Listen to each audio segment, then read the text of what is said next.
Seandainya manusia duduk 500 tahun termenung untuk memikirkan dia datang dari mana, dia akan kemana, dan untuk apa dia berada di sini, maka niscaya dia tidak akan pernah mampu menjawab.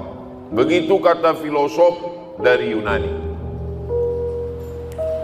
Karena keterbatasan akal manusia untuk menjawab pertanyaan dari mana, mau kemana, untuk apa, maka Allah dengan Rahman dan Rahimnya mengutus Sayyidina wa Maulana Muhammad sallallahu alaihi wasallam. Karena kalau hanya untuk merenung hidup ini akan membingungkan, maka beliaulah yang memberikan jawaban berdasarkan wahyu dari Allah Subhanahu wa taala. Dari mana kita datang? Wa idz akhadha rabbuka min bani adama min zuhurihim dzurriyyatahum wa asyhadahum ala anfusihim alastu bi rabbikum. Ingatlah ketika Allah sudah mengambil persaksian perjanjian dari kamu semua. Belum ada darah, belum ada kuku, belum ada bulu, belum ada rambut, belum ada daging. Ketika itu ruh kita semua sudah berkumpul di hadapan Allah Subhanahu wa taala. Dan Allah bertanya dengan satu pertanyaan, alastu bi rabbikum, bukankah aku ini Rabb kamu? Lalu kita semua menjawab, bala syahidna, kami bersaksi engkau adalah Rabb kami. Dari sanalah kita datang. Ini bukan tempat kita, ini tempat perantauan, tempat ujian, tempat jalan-jalan. Nanti kita akan kembali ke tempat asal kita. Maka semua yang kembali selalu kita sebut inna lillah wa inna ilaihi raji'un. Semuanya kembali. Di tempat perantauan hati memang tidak tenang, selalu ingin pulang. Maka selalu keluar ungkapan ar-rahah fil jannah. Ketenangan itu nanti di kampung halaman tempat asli kita di surga, bersama Allah, bersama Rasulullah sallallahu alaihi wasallam. Setelah kita tahu, kita sadar kita datang dari mana, lalu untuk apa kita di sini? Wa ma khalaqatul jinna wal insa, tidaklah aku ciptakan jin dan manusia illa liya'budun, kecuali hanya untuk satu saja, beribadah. Kalaulah hidup hanya untuk beribadah, lalu bagaimana dengan perdagangan, perniagaan, pertanian? Bagaimana dengan membesarkan anak-anak? Disitulah kasih sayang Allah.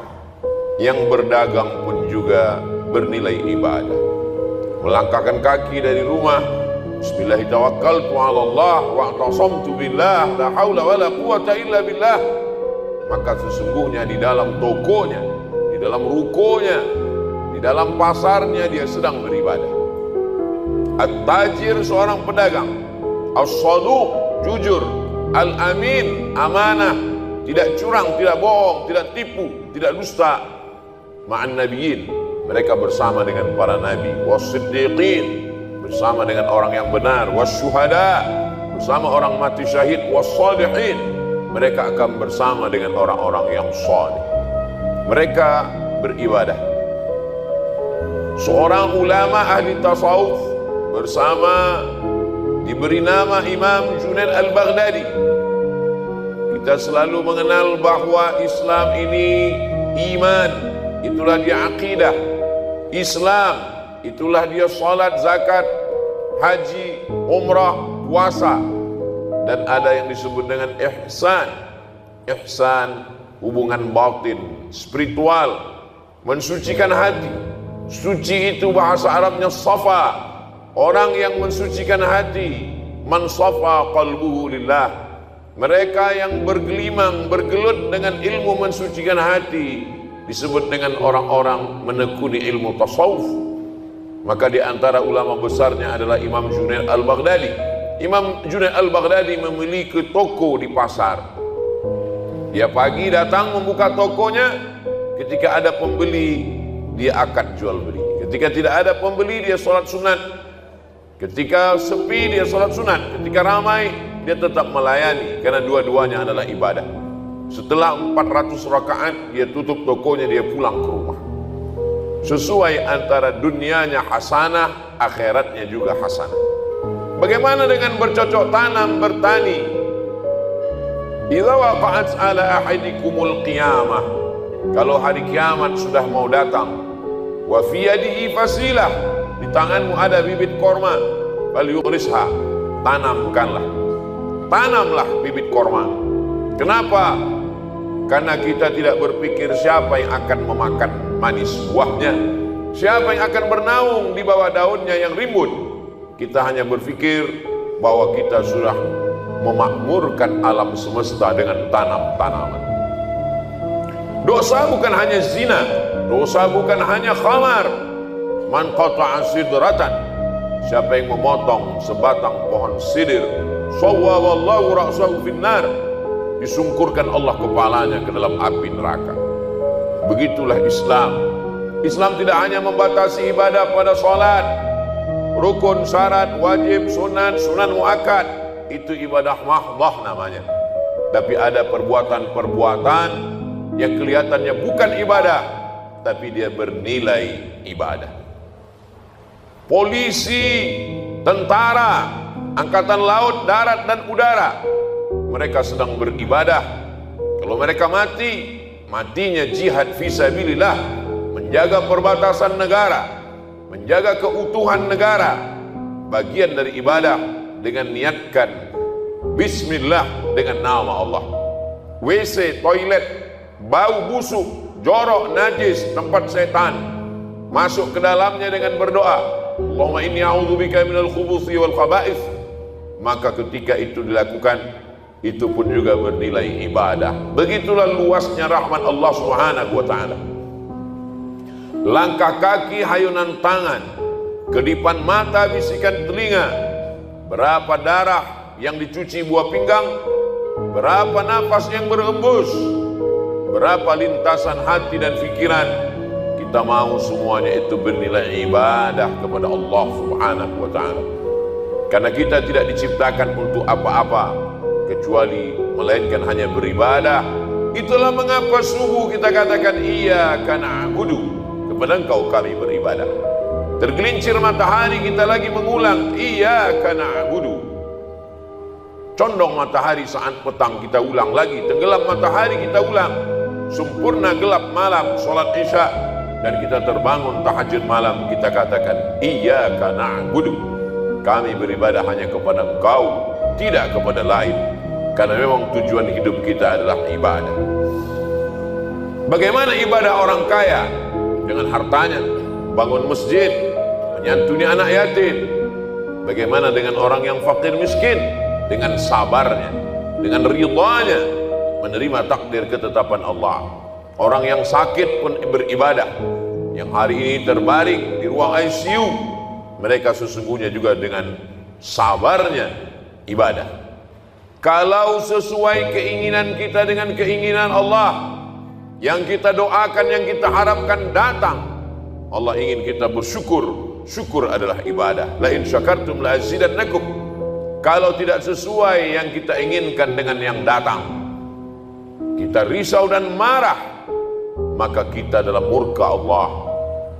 Ketika sesuai yang kita harapkan, Allah ingin kita bersyukur. Syukur adalah ibadah. Ketika tidak sesuai yang kita inginkan dengan kenyataan, Allah ingin kita bersabar.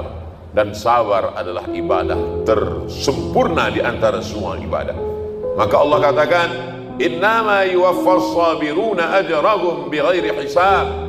Orang-orang yang sabar, balasannya paling sempurna, paling penuh, bighairi hisab, tidak dapat dihitung oleh hitungan-hitungan manusia. Maka kalau kita lihat perjalanan nabi-nabi, ibadah mereka lebih banyak sabar daripada syukur. Nabi Ibrahim alaihissalam bersabar mendapati seorang ayah Azar membuat berhala, bersabar terusir dari kaum penyembah bintang, bersabar dibakar oleh Namrus mengaku Tuhan, bersabar tidak punya anak 86 tahun baru dititipkan Ismail, bersabar ketika mesti terasing dengan anak, buah hati belayan jiwa, ditinggal di kota Makkah Al-Mukarramah, dia mesti kembali ke Palestina. Bersabar ketika diminta Allah untuk berkurban seorang anak. Lebih banyak sabar daripada syukur. Man asyaddun nasi balaan, siapa orang yang paling kuat ujiannya ya Allah, ya Rasulullah? Rasul menjawab, orang yang paling kuat imannya, itulah yang paling keras ujiannya. Al-anbiya, para nabi-nabi, thumma al-amthal fal-amthal, dan orang yang lebih kuat. Jadi ketika ujian datang silih berganti, hubungan kita dengan Allah kita bangun dengan husnuzan. Kalau dengan manusia saja kita bisa husnuzan, kenapa seorang anak buah diperintahkan untuk menunggu direktur atasan mampu menunggu sekian jam? Kenapa dia mampu menunggu? Hanya karena mengharapkan gaji bulanan, karena mengharapkan naik pangkat dan jabatan. Dia husnuzon dengan atasannya. Mengapa kita tidak pernah husnuzon dengan yang paling tinggi, paling mulia, paling agung, paling teratas di antara semua atasan? Dialah Allah. Kita husnuzon kepada Allah Subhanahu wa ta'ala. Menyenangkan atau menyusahkan, baik atau tidak baik, itu menurut pandangan kita. Dalam pandangan Allah semuanya baik. Maka kita mintakan kepada Allah yang baik menurut Allah.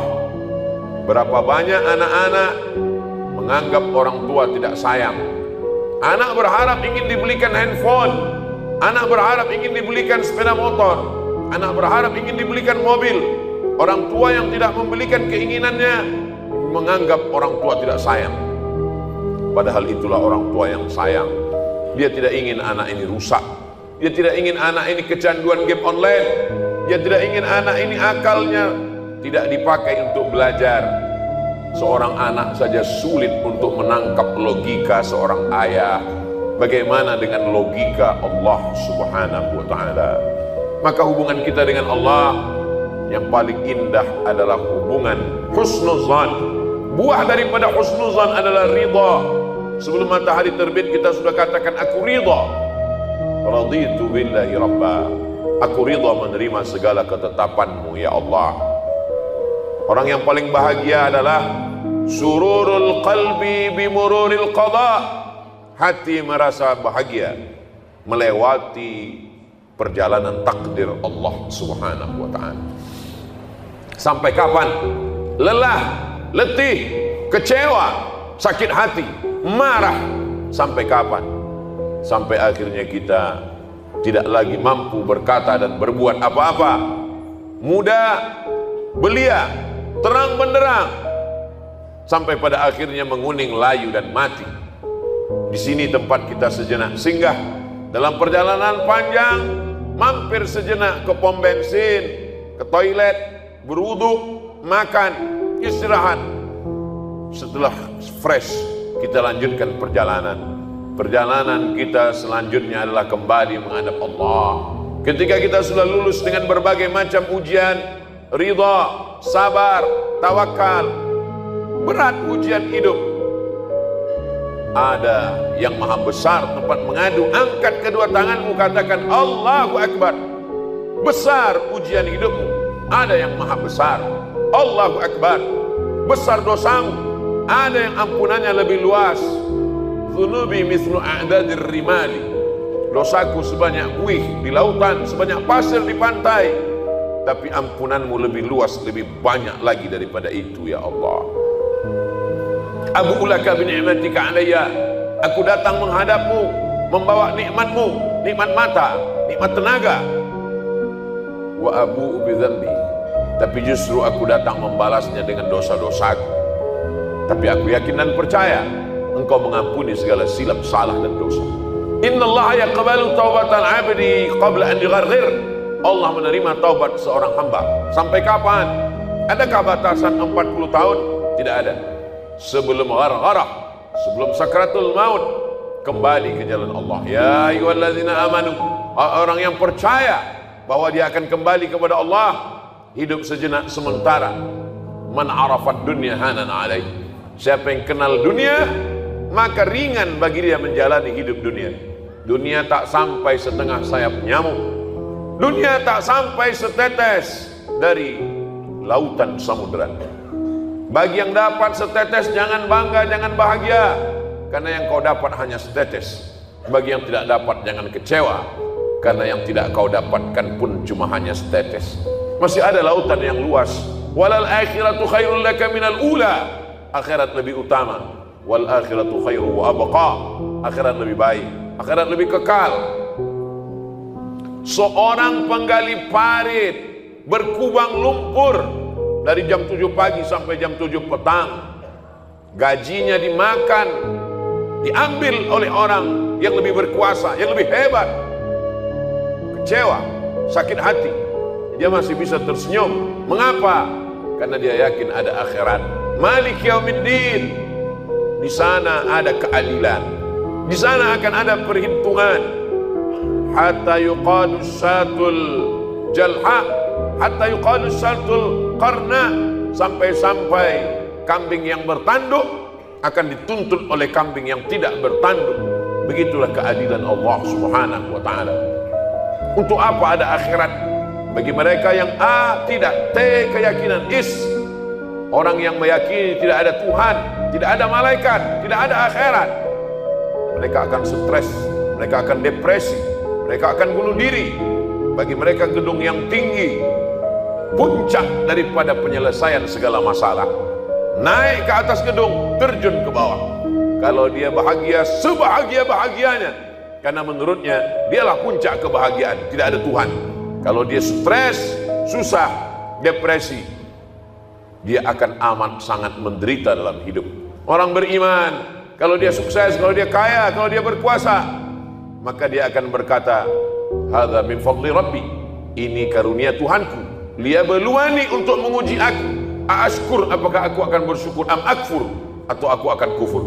Kalau dia sedang diuji, susah, sakit, menderita, dia tidak stres, dia tidak putus asa, karena itu hanyalah salah satu bagian dari cara Allah untuk menguji imannya. Untuk apa kita hidup sampai hari ini? Kenapa kawan kita, sahabat kita lebih muda, lebih sehat, lebih dulu mati daripada kita? Alladzi khalaqal mauta, Allah menciptakan mati, wal hayata, Allah menciptakan hidup, liyabluwakum ayyukum ahsanu amala. Allah menguji siapa yang paling baik amalnya. Bukan yang paling tinggi jabatannya, bukan yang paling banyak hartanya, bukan yang paling ganteng wajahnya. Ayyukum ahsanu amala, siapa yang paling baik amalnya. Sampai pada akhirnya kita akan menghadap Allah.